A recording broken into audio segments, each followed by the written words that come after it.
ಭಾರತಕ್ಕೆ ಬರ್ತಾ ಇದ್ದಂತ ಹಡಗಿನ ಮೇಲೆ ಭೀಕರ ದಾಳಿ ನಡೆದಿದೆ. ಸರಕುಗಳನ್ನ ಹೊತ್ತು ಗುಜರಾತ್ನ ಬಂದರಿಗೆ ಬರ್ತಾ ಇತ್ತು. ಆದರೆ ಇರಾನ್ನ ಹಾರ್ಮುಜ್ ಜಲಸಂಧಿಯಲ್ಲಿ ಅಟ್ಯಾಕ್ ನಡೆದಿದೆ.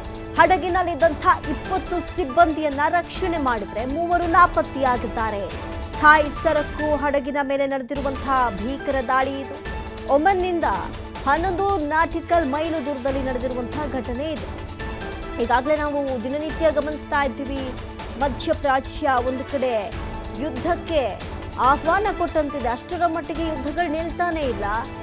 ಇದೀಗ ಒಮನ್ನಿಂದ 11 ನಾಟಿಕಲ್ ಮೈಲು ದೂರದಲ್ಲಿ ನಡೆದಿರುವಂತಹ ಘಟನೆ. ಥಾಯ್ ಧ್ವಜ ಇದ್ದ ಬೃಹತ್ ವಾಹಕ ನೌಕೆ ಮಯೂರಿ ಇದೀಗ ನಾಪತ್ತೆಯಾಗಿರುವಂಥದ್ದು. ಅದರಲ್ಲೂ ಕೂಡ ಭಾರತಕ್ಕೆ ಬರ್ತಾ ಇದ್ದಂತಹ ಹಡಗಿನ ಮೇಲೆ ಭೀಕರ ದಾಳಿ ನಡೆದಿದೆ.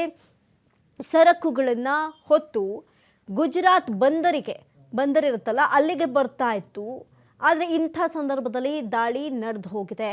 ಒಂದು ಕಡೆ ನೀವು ದೃಶ್ಯಾವಳಿಗಳಲ್ಲಿ ಗಮನಿಸ್ತಾ ಇದ್ದೀರಿ, ಹಾರ್ಮುಜ್ ಜಲಸಂಧಿ ಯಾವ ರೀತಿಯಾಗಿ ಭೀಕರ ದಾಳಿ ಆಗಿದೆ ಅಂತ ಹೇಳಿ. ಒಂದು 20 ಜನರನ್ನ ರಕ್ಷಣೆ ಮಾಡಿಲಾಗಿತ್ತಾದ್ರೂ 3 ನಾಪತ್ತೆಯಾಗ್ಬಿಟ್ಟಿದ್ದಾರೆ. ಥಾಯ್ ಸರಕು ಹಡಗಿನ ಮೇಲೆ ನಡೆದಿರುವಂತಹ ಭೀಕರ ದಾಳಿ ಇದು. ನೋಡ್ಬೋದು ನೀವು ಯಾವ ರೀತಿಯಾಗಿ ದಾಳಿ ನಡೆದಿದೆ, ಅದರಲ್ಲೂ ಕೂಡ ಹೊಗೆ ಎಷ್ಟರ ಮಟ್ಟಿಗೆ ಆವರಿಸಿದೆ ಅನ್ನೋದನ್ನ. ನಾಟಿಕಲ್ ಮೈಲು ದೂರದಲ್ಲಿ ನಡೆದಿರುವಂತಹ ಘಟನೆ ಇದು. ಇನ್ನು ಥಾಯ್ ಧ್ವಜ ಇದ್ದಂತಹ ಬೃಹತ್ ವಾಹಕ ನೌಕೆ ಮಯೂರಿ ನಾರಿ ಇದು. ಅದ್ರ ಮೇಲೆ ಕೂಡ ನೀವು ವಿಜುವಲ್ಸ್ ಅಲ್ಲಿ ಗಮನಿಸಬಹುದು.